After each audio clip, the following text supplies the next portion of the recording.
yourself down here, as ever. We want to have a bit of fun at your expense. And apparently lots of complaints about him not covering the north. Yeah, Robbie, I've got to tell Simon, there's people in the north too.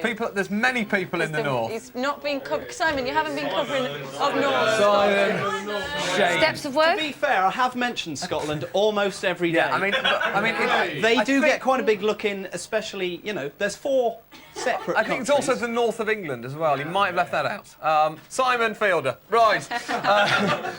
Do I hear a cry? Read all about it. Read all about it. Okay, thanks very much. Let's go to the Independent, and there's a headline on there: Jumbo explodes after typhoon takeoff.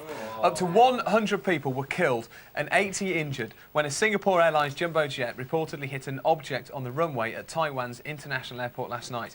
The Boeing, amazing picture there, have a look at that. The Boeing 747 split into 3 pieces on the runway, spilling fuel which caught fire and engulfed the shattered fuselage. It's actually staggering. When you look at that picture, it is staggering to think that 80 people actually walked away from that. Broke into 3 pieces. That's the headline on The Independent and in most of the bulletins this morning, and then over to the Daily Star as well today.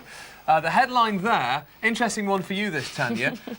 It says... You had to, didn't you? You had to. You couldn't just leave it. Couldn't resist it. You're queer, Robbie. Blast Liam. That's the headline. Now, Tanya, you are Robbie's ex-girlfriend. We've not said that all week, and we've not banged on about it. Yes, we have. We've mentioned it this week. No, we haven't. Yes, we have. No, we have. Well, we've only alluded to it. OK. Wildman rocker Liam Gallagher almost made Robbie Williams cry at yesterday's Q Awards by calling him gay. He also taunted Robbie's duet partner Kylie Minogue by labelling her a lesbian. So, Liam calling Robbie gay. Tanya, do you think there could be any truth in this claim at all? As far as I'm aware, I have to say absolutely, definitely not. But not that there's anything wrong with being gay, but the fact they're calling Kylie a lesbian is slightly sort of random in itself, really. It is, but so just to I can categorically say just to underline. Shut up. Quiche? Just to underline that, yeah. I Yes. mean, he wasn't a fan of, quiche or anything. Robbie No, Williams, no, not as far as I was aware. Maybe he had a secret quiche eating problem that I didn't know about, but no. OK, we'll embarrass you no more. And we'll go to the Mirror. Don't worry, be happy, the headline. The nation, not exactly at its best at the moment. We've got the BSE crisis, storms and another fuel shortage looming. But Tony Blair says, don't worry, be happy. Because he's followed the lead of the Queen by having a big mouth Billy Bass on top of his TV. The fish was a gift from Tony's number 2, John Prescott. Hey! On receiving the gift, the PM wondered, what on earth am I going to do with such a stupid-looking, slimy, gaping-mouthed joke? Then he realised that John Prescott probably had something to offer. Hey! That one for you. Now, that's the headlines, folks. Let's go and get in there. OK, Simon, listen up. This is why you're here. Stay there and listen carefully. The BBC weatherman, John Ketley, resigned from the Met Office yesterday. Ending, it says here, months of speculation over his position. I think the key sentence there, months of speculation. It's something that's been on everyone's lips. You go down the pub, you go to the hairdressers, they're all saying, what's happening with that Ketley? Yeah. Now it's over. It's gone, it's finished. The source of my conversation tonight, taken away from me. Now listen to this. The resignation, which takes effect today, follows 2 occasions on which he's been reported to have quit. The first was said to be over a demand by the BBC that he should cut his hair rather than continue to comb over a bald patch. I mean, that's the source of many disagreements with TV presenters and bosses. But Simon, something for you to take note of there. If you want to get your teeth into sort of more serious weather presenting, there appears to be a window of opportunity at the BBC. That's interesting, isn't it? They're not really worried about how good you are with weather, they're just worried about comb-overs, OK? There are 2 things you never do at the BBC. One thing, cut your hair wrong, otherwise you're out. The second thing, I forget what that is now. Now, as we've seen on the news, a group of astronauts have blasted off to live on the International Space Station. The Independent here have kindly drawn up a checklist of top priority tasks that they need to perform. Now, cynics may say this is in the wrong order. I wouldn't. This is the order of things that they need to perform to make sure they're OK. Are you ready? Yeah. The first one, start critical life support systems. Makes perfect sense to me. Yes. Let's go further down. Start food warmers in gallery, of course. Yes. Start toilet.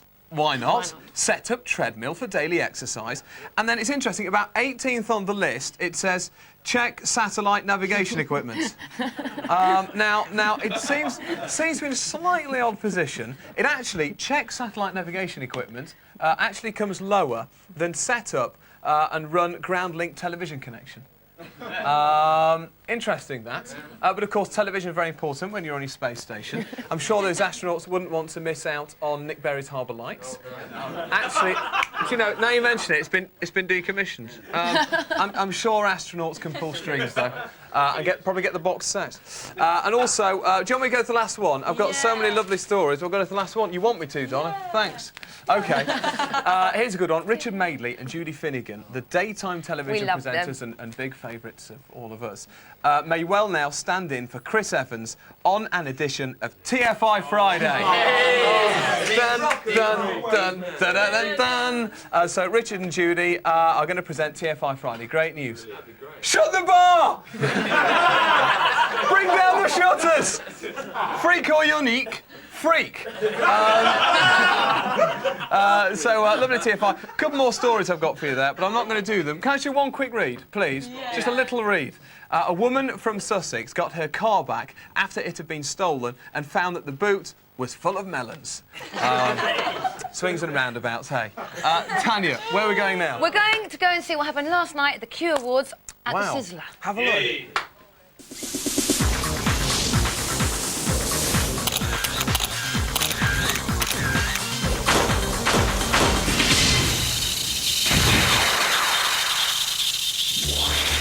11th annual Q Awards in central London yesterday attracted its fair share of music legends. But having such a celeb-packed awards ceremony meant some of the newer bands were left out in the cold. We just walked in and there's about 100 photographers and none of them even took a single picture of us. How rude is that? And I thought we were the hot band.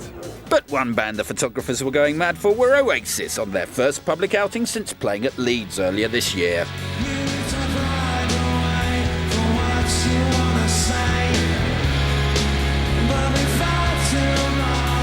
But Noel's main reason for turning up wasn't just to hook up with new girlfriend Sarah McDonald. He had an insight into some of the results. I wouldn't be here if we hadn't won. And although Badly Drawn Boy was nominated for 2 awards, he was more interested in meeting his idols than winning a gong. I wouldn't mind seeing Noel and Liam, because I've met them briefly, and I'd like to see him again. Say hello, shake Liam's hand again. It was a while ago that I saw him. One person who wasn't looking forward to bumping into Liam was none other than Mr. Rock DJ himself, Robbie Williams. Maybe it would be an excuse to get Robbie down and fight Liam. It was the first time Robbie and Liam have been in the same venue since their public slanging match earlier this year, and fireworks were flying. When Oasis scooped up the award for Best Live Act, Liam couldn't resist adding fuel to the ongoing feud. As usual, understands the letter Q. But Robbie didn't rise to the heckling when he picked up the award for Best Classic Songwriter. And I'm just going to keep me gob shut. Artful Dodger, who were crowned Best Producers, were appalled by the whole Robbie-Liam showdown. Liam got up and won his award, and somebody said something, and Liam said, "Oh yeah, that'll be Q for queer then, Robbie," and walked off. You know, it's just, why bother? And the boy from Babylon, David Gray, who picked up the gong for Best Single, realised it was a great way to get publicity. I've got to pick a fight with someone. That's something I've realised, that I have to find someone who I can definitely hammer and take them on. So, Leo Sayer, if you're out there, baby, I'm after you. Ex-Clash frontman Joe Strummer picked up the award for inspiration to music, but the former godfather of punk was not impressed by the afternoon shenanigans. I remember when it was when men were men. But even with all this tension in the air, Robbie still managed to give his support to our Tanya. Has she been doing it this week? Oh, bless. Tan. Good luck with you presenting in that. Touching scenes, everyone. Touching scenes. There we are. Yeah. Are you moved? I'm deeply moved. But he looked like it. My thing is, he looked like he meant it. He's a really lovely, lovely man, and we're friends. So he's very busy doing his travelling and his touring. Why did he know you were doing the show if you're that good friends then? I haven't spoken to him for about a month. Right. Okay. And so not that good friends. My stepdad is his manager, so he's kind of in our house all the time and around all the time. And obviously, I'm on the phone to my stepdad. What does he really think of Liam? Ooh. What does he really think of Liam? I just think he doesn't understand why he's got such a problem with him. Right. And now it's gotten to the point where I think Rob thinks, yes, it's quite nice he's got such a problem with me because obviously I'm getting under his skin. Yes. And therefore, why? So therefore there must Liam be... is feeling threatened. Yes. Is that what you're saying? That's what I'm trying to say. Do you think... I don't want to bark Put me on the hot spot, No, embarrassing you. But do you think if they were to have a fight, Robbie would annihilate him. Would he? Yeah. He's quite a big lad, isn't he, Robbie? I know. Donna's there and I'm here, but I've got to say that I think... What's that face for? What face? No face. I'm just interested. What face? So that's my face of interestingness. No, I don't know. I think Rob would probably have a good shot at it. OK, and Donna, I mean, you're friends with Liam's girlfriend. Yes. All Saint. All Saint Nick. Richard, I think Liam is putting the rock into rock and roll, and it's all fun, and that's what we want to see our rock stars doing. So you having like a bit of fun. Do you think Liam, Robbie and Liam had a fight? What would happen? I've got no thoughts. I think just let the boys get on with it. I think that's probably the right thing to say. That's enough of an insight into your private lives. And of course, just to reiterate, Robbie, not a fan of quiche. Not a fan of quiche. OK. Right. After the break... Are you a fan of quiche, Richard? No, come on. Let's get it out on the table. I'm not a fan of quiche. We are now going to an advertisement break. No, the rumour's not true. It does. I've seen it. No, that's it. We're going to a break. See you after this. Go. Coming up later on This Morning Show, we give the freedom of the house to former jail Burma protester James Maudsley.